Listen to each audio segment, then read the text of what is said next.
निवडणूक चिन्हांच्या यादीतून वगळा अशी मागणी राष्ट्रवादी शरद पवार पक्षाने केलेली आहे। या संदर्भात त्यांनी निवडणूक आयोगाला पत्र सुद्धा पाठवले।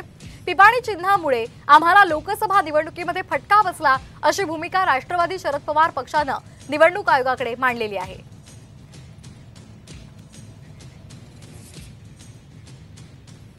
तर यावर एक नजर टाकूयात ग्राफिक्सच्या माध्यमातून।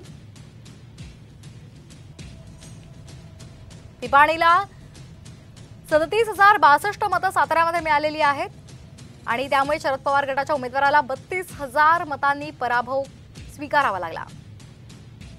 दिंडोरीमध्ये पिपाणीला 1,03,632 मतं मिळालेली आहेत। बीडमध्ये पिपाणीला 5,40,850 मतं मिळालेली आहेत। बारामतीमध्ये पिपाणीला 14,917 मतं मिळाली आहेत। शिरूरमध्ये पिपाणीला 28,330 मतं मिळाली आहेत।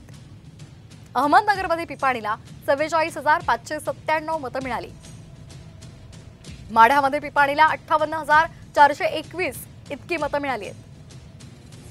तर भिवंडीमध्ये पिपाणीला 24,625 मतं पडली आहेत। रावेरमध्ये पिपाणीला 43,982 इतकी मतं मिळाली आहेत।